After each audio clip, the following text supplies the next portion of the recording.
Magandang umaga mga uncle, mga auntie. Welcome sa aking mini vlog for today's video, house renovation day 16 na po tayo. Kung napansin niyo, matagal po akong hindi nakapag-upload ng videos about sa house renovation ko kasi gawa nga po nung yung slab is kailangan niya ng ilang araw para matuyo. Bali, Wednesday nga po pala yung araw ng slab, so hindi sila pumasok ng Huwebes, Biyernes, Sabado at Linggo, and then bumalik na rin po sila ng mga bandang Lunes na po. So ayan, tinatanggal na po nila yung support sa kabilang side kasi medyo safe sa part na 'yan. Kailangan nilang tanggalin 'yan para makagawa sila ng pang-support sa poste sa second floor. Sobrang tuwa ko nung nakita ko yung parteng baba nung slab kasi nakikita ko na may nagiging progress yung pagpapa-renovate ko ng bahay. So dito sa may parteng kabila naman, so hahayaan na muna namin 'yan kasi medyo mas malawak yung kasing sakop niyan, kaya para sigurado na matibay talaga yung semento. Diyan sa part po pala ilalagay yung spiral para papunta sa second floor. Bago pala tayo magpatuloy, 'wag niyo pong kalimutan na mag-follow, like, share, subscribe din po kayo sa aking mga social media accounts po.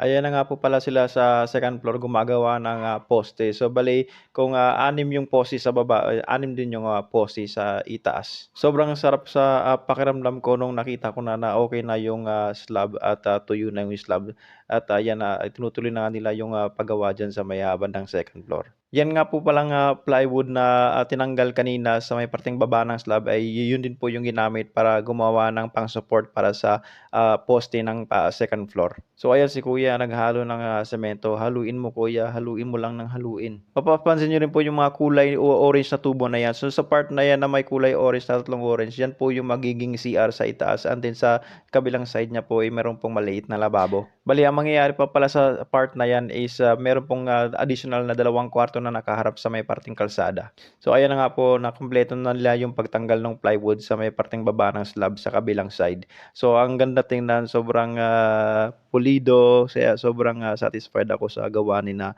kuya. So yung part po pala na yan, yun po yung magiging kwarto ni na mama. So yan po yung harapan ng bahay ko.